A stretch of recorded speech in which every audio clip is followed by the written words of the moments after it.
Welcome back to the desert, everyone. Thank you so much for joining me again. So lots of stuff happening again today. I'm going to start out with the main hold and installing lights in the two wall sconces that came built into the aftermarket wall that I got. First, I'm going to try to use one of the LED lights from the strip, but it was the space is kind of tight, so it's kind of hard to fit in there. I did fold it over and was able to get it in there, but I also have some SMD LEDs, the tiny ones, so I decided to use those. Fits a lot better, and it's, as you can see, nice and bright. That other light is barely visible. You kind of have to look underneath the girders to see it, but it is there, so we got it. Just trying to bend them a little bit so they fit nicely into the holes.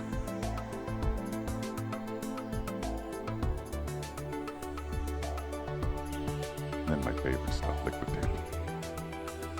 I think I've actually gone through half that jar already. I think it's absolutely wonderful. I've been using it for the fibers as well to hold them in place.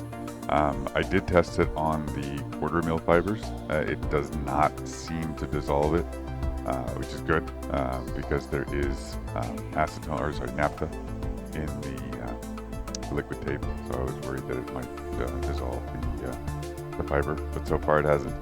I am trying to be careful. Using it on the 1/2 mil and the 3/4 mil fibers is not bad. I'm not too nervous about that, but I do try to keep it away.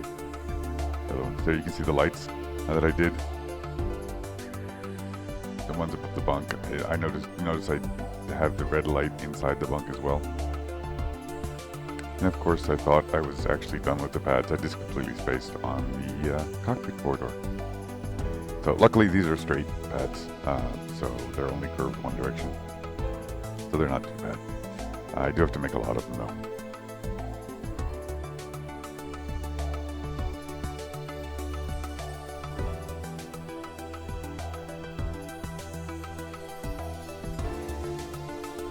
Want to make sure I test fit. These are other aftermarket parts that I got, so I want to make sure that the pads fit between the part and the first corridor ring. I only got pads with sconces for this one. The rest of the pads I'm going to end up making. So for the initial row, it's kind of narrow because it sits up against that narrow part of the corridor where you enter. So I figured I could use some of the narrow pads, and all I have to do is cut them to height because the stock pads are slightly taller.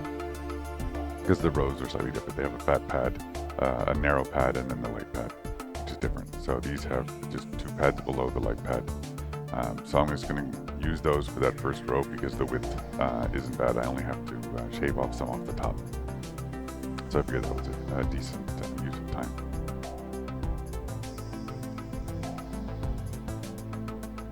Here I cut down one of the longer pads to the right shape, but I had to end up having to cut both the end and the side, so that took quite a bit more time. So I was like, no, this is not worth it, so I'm going to go ahead and just make them from scratch. I marked out the width on a strip, so I could just have a strip like that and cut out a bunch of them. The pads I have are just under 1/2 inch.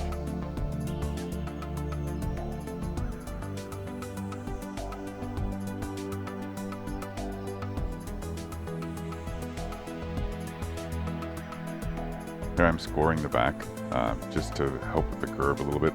This is fatter styrene. I found out that, because I think I mentioned in an earlier video, that next time I would use thicker styrene for making the pads. It turns out that the styrene I bought is actually a variety pack. I'd forgotten. I bought it so long ago. It was about 1.5 years ago that I actually bought it while I was waiting for parts. So I completely forgot that it was different thicknesses. So this is actually almost the exact same thickness as the pads that I got. So it'll fit nicely. And you can see I did some cuts, just gentle, very gentle, not even very deep at all. And it helps with the curve a little bit. One thing I found though is because it's styrene and because I did cut into the back a little bit, sometimes when bending them, even just ever so gently, they snap along the lines where I cut. So I did have to remake a couple of the pads. but it's still faster than using the ones that came with the kit. I think I have to do, what, 1, 2, 5, 10, 20, 30 pads. I think 10 for the underneath on the aft side under the lights, 10 for the aft side above the lights, and then 10 for the fore side that's partially hidden.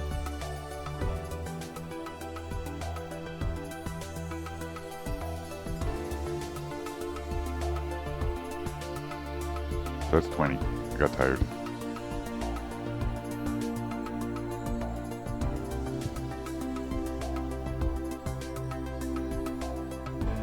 Yeah, so these are the narrow ones, and they fit nicely. So these are the ones I just used from the kit.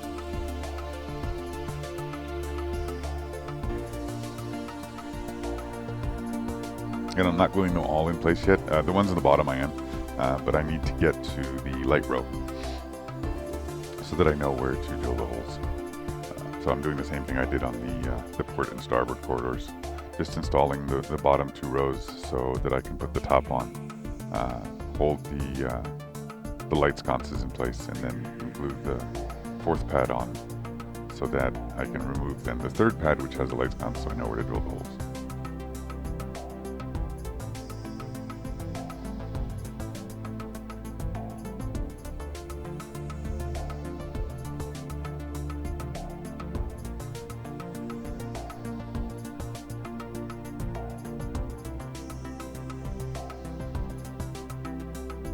Because the pads that I installed are not quite as curved as the actual corridor, when I was putting the top on, I had to push kind of hard to get it together, to kind of bend the pads a little more. But it worked, and it's fine. It's on. They look good now. Again, I'm not gluing the sconces in. I'm just gluing the pads above.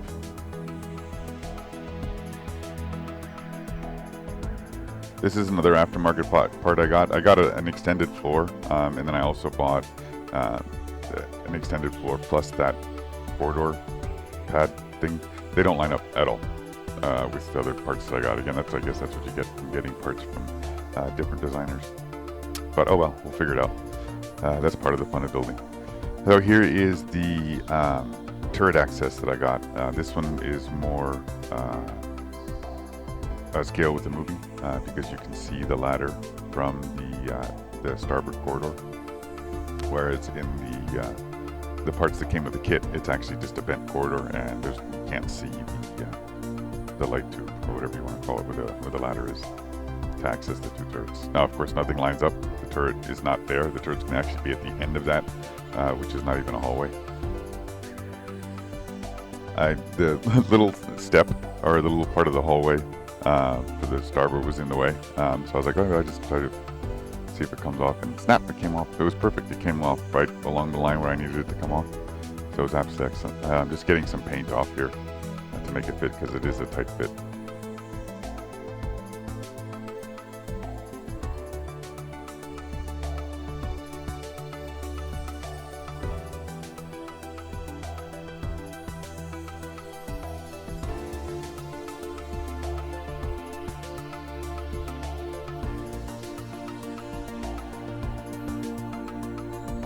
My recent goal, I mean, the whole thing, of course, is my goal is to be finished with the entire project.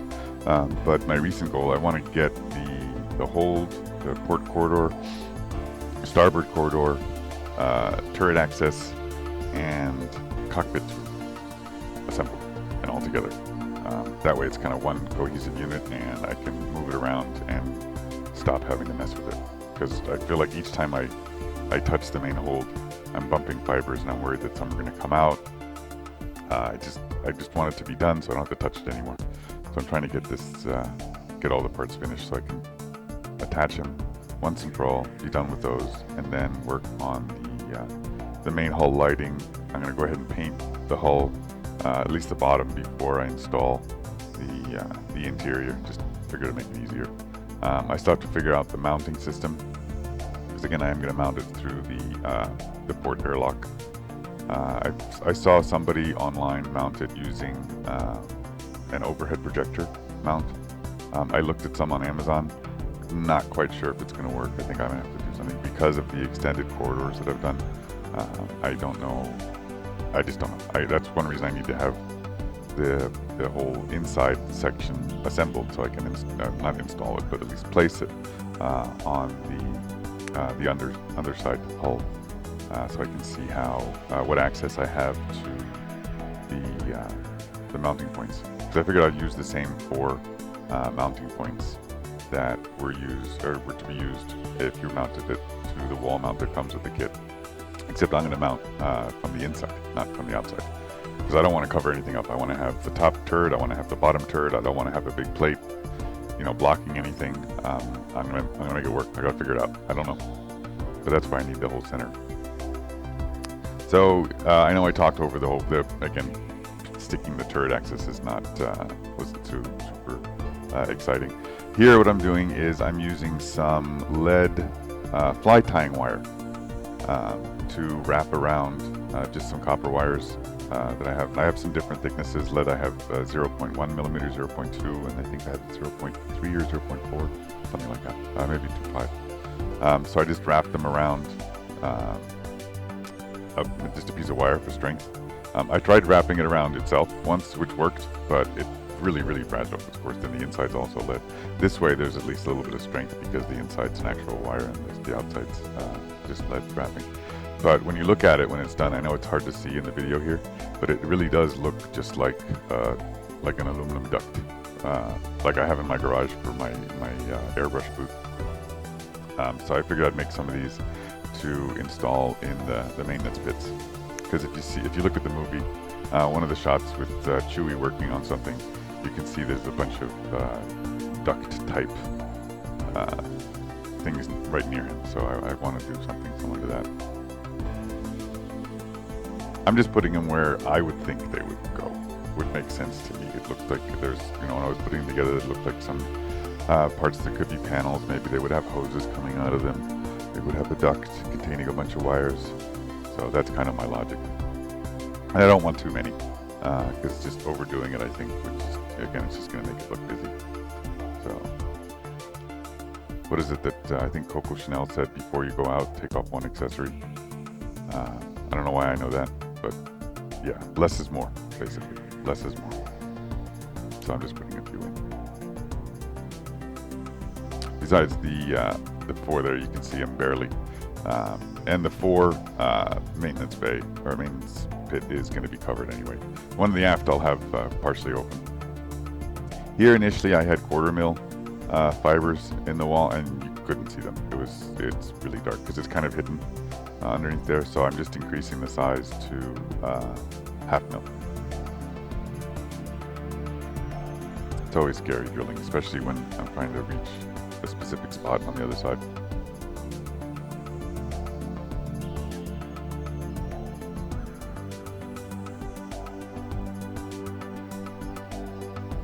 Guitar string, again, works wonders. Here I'm just trying to make sure that I know where the hole is, because again, the drill bit, it's a PCB drill bit, and it goes wherever you push it, it'll go through, or wherever you touch it, it'll go through. So I just got to be careful. Here, I had a pipe extension installed earlier, but for some reason I bumped something and it came off. So I figured I'd redo it, make it better. I figured the second time I can, learn from my mistakes. So I'm just fitting that in here. There we go. I'm just touching up the pipe that was already in there because I had some black on it. I don't know where it came from. Touching that up as well, and then also the colors will match because I did mix up some blue with a tiny bit of silver in it. So I wanted to make sure that, of course, the left and right sides match. And I'm just touching up the details on the couch. Those little silver pads in the middle of each cushion. Later on, I'll touch up on I believe there's red lights on them. I'm just going to use some clear red that I got. I got some really cool paints. They're actually meant for painting glass, for doing stained glass type things. They work great because they dry super clear. It looks like a little light without the light behind it. All right, here we have the gunner sports, time for fiber. There's 3 different size holes. I could have probably put the 0.25, 0.5, and 0.75, but for the 0.25, they were slightly loose. So it was just, I just decided to go with the 0.5 and the 0.75. And then for the extra large holes that were there, where the fibers are slightly loose, I'm going to, you'll see what I'm going to do. I'm actually going to flare the ends and make it like a little lens so they can't pull back out. But these are nice and tight. These are the 1/2 mil. Actually, I think these are the 3/4 mil that I'm installing first. Yeah, here goes the 1/2 mil. It's just so much nicer to work with than the 1/4 mil fibers. I get it at, you know, a 1/4 mil fiber at 1/43 scale is basically about a 1/2 inch. So it's perfect for the size of a button or a small light, which would be about that size. So I do need to use them, but for this, I figured this is also inside the gunner's ports.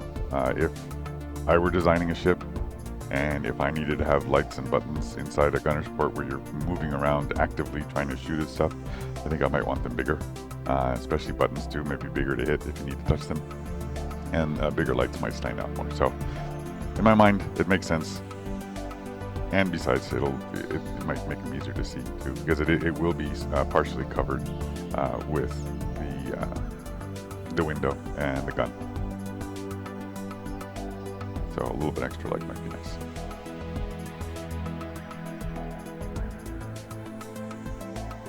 I think they were like 30 or maybe 16 of one size and 17 of the other size total. So about 33 fibers for each half. And that's just half. And the other one has, I think, 7. It's going to be the flared ones. I think it has 7 holes in it.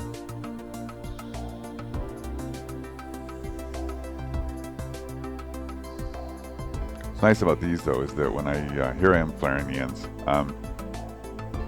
I know it's risky with the flame, and especially I have a fan going on over my head, but it works. All right, here I am gonna scratch build the loading area and the forward hole. I'm not using the battery pack that comes with the kit. Again, I'm gonna power the whole thing off of 5-volt USB. So I wanted to do something underneath where the battery pack would sit. And according to the diagrams I have and the blueprints and layouts and stuff, there should be a loading area. And then the forward hole is just off to the starboard side. So I figured I'd make both of those.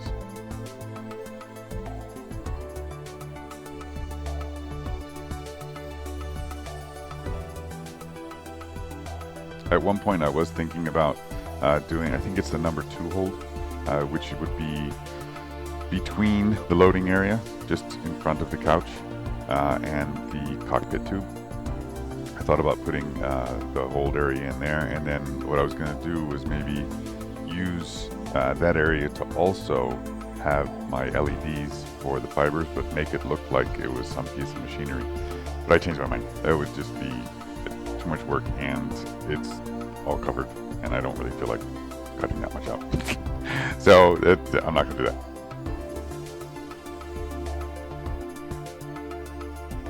Here I am scoring the underside. I traced it carefully alongside the frame to try to give it the same curve as the frame.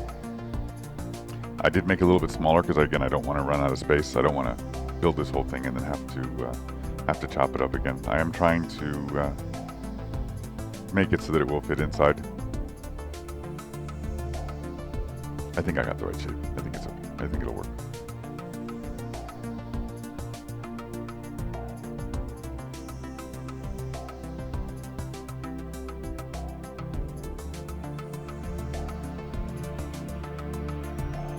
Love super glue and kicker.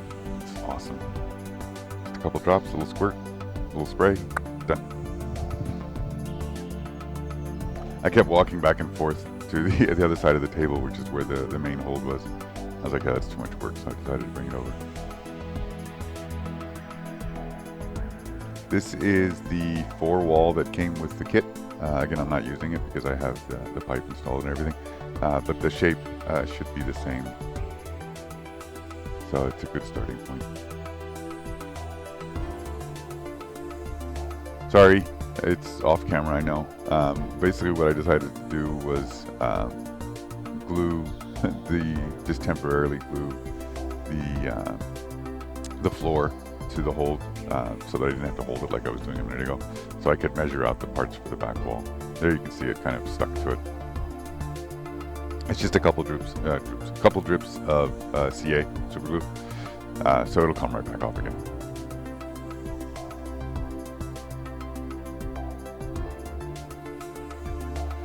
I know my dad always taught me to never ever glue anything over paint, because then of course you're just gluing it to the paint, not to the thing itself.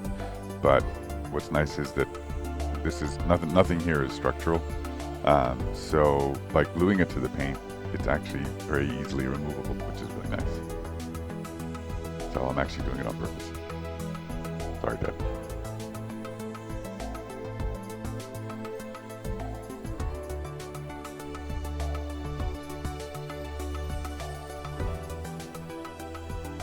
There you go. It just comes right off.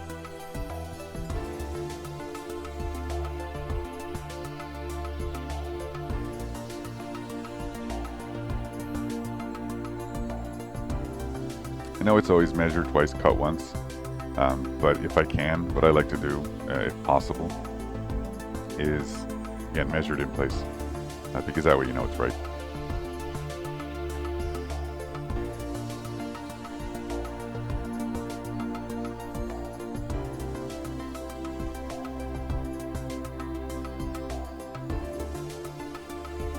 That's part of the frame, of course, as you can see.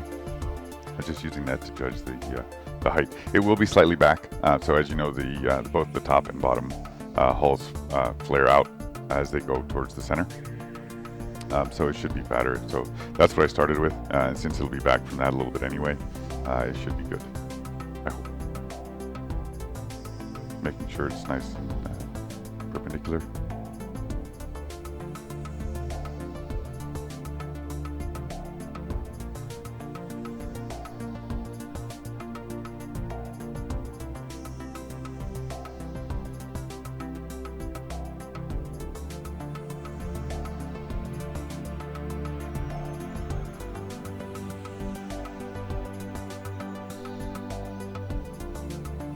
Yeah, the battery died, I'm sorry, and I thought I replaced it and hit record again, but I didn't. So the hold is done, as you can see. I'll tell you what I did.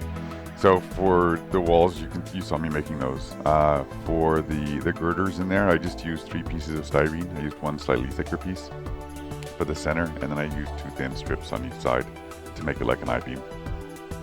Then I drilled, I marked the center of each of the columns, basically, and also because this is going to be mounting in front of the forward hold, that big pipe in the front wall, I made everything be in the recess that pipe leaves. So there's lots of space. I have space for the wires, I have space for the lights, I have space to do anything.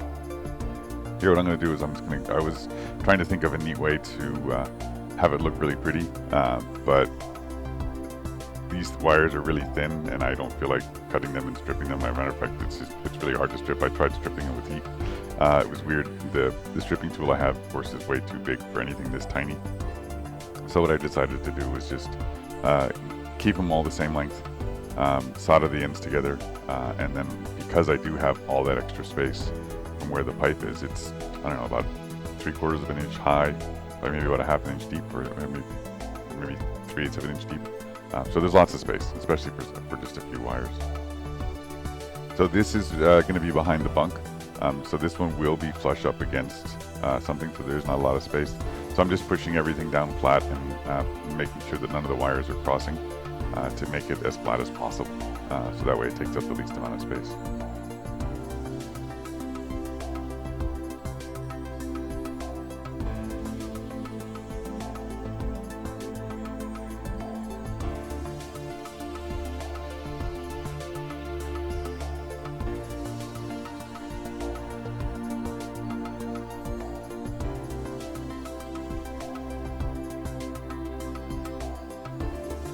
I'm just attaching the resistors.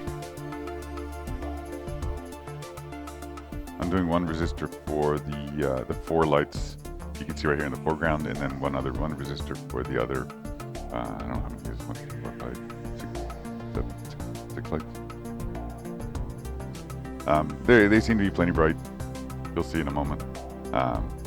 And if I do want them brighter, I could take one out. But I think it'll be fine. If I want them less bright, I can always add another one.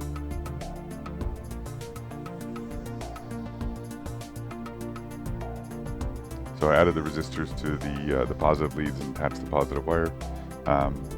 Here now I'm attaching the negative.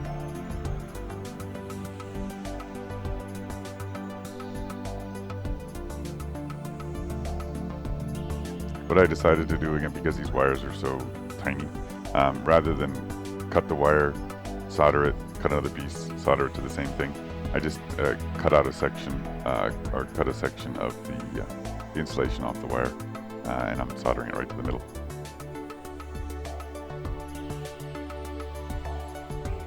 And success. It works. I think it looks pretty good.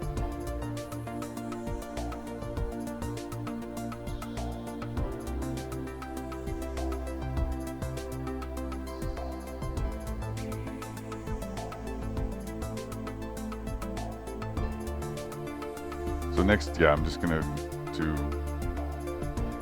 bits and pieces of just following the manual. I have a big box of all the parts and little Greebles and things like that, so I figured I need to knock some of them out.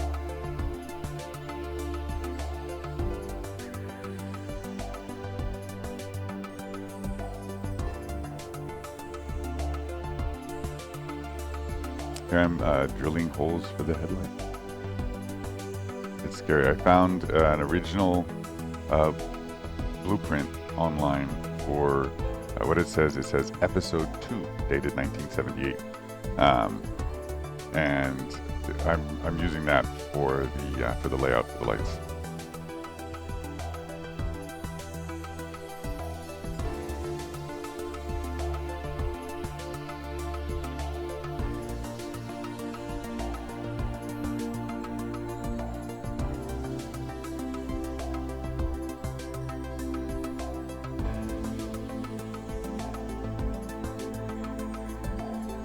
It's actually kind of cool. The antenna dish moves. I didn't realize it was actually going to move. So that's kind of neat.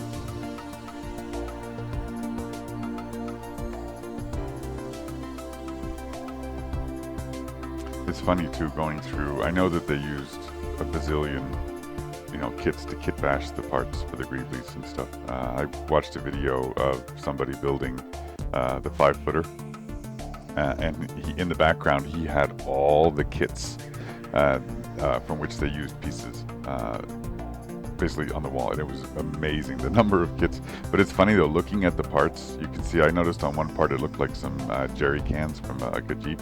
I've seen even in the manual it talks about engine housings from the Tyrrell 6-wheeler Formula 1 car that they used, the crankcase, I believe. Yeah, lots of different things. It's kind of funny to look at them. You can see, if you look carefully, you can see parts, that again look like they came from cars or motorcycles or other airplanes, engines, tanks, gas tanks, things like that. It's kind of neat to see.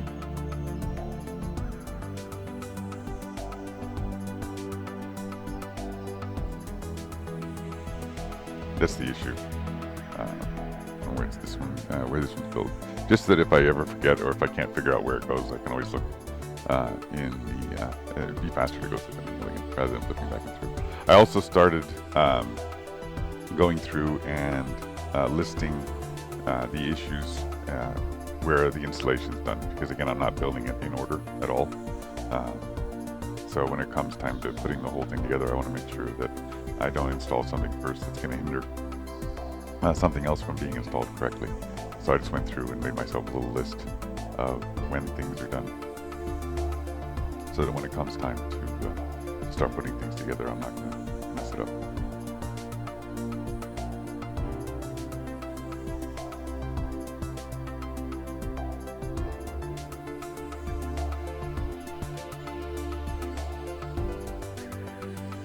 I'll tell you, when I was younger and my fingers were smaller, it was so much easier.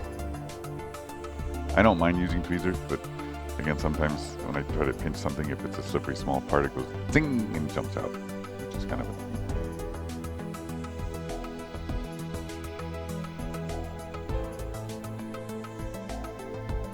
If any parts have, holes that go through, I usually just do like this. I put some CA just on the inside. It holds it nicely. A little shot of a kicker, and it's perfect.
Since I'm just following the instructions, there's not much else to talk about. I apologize.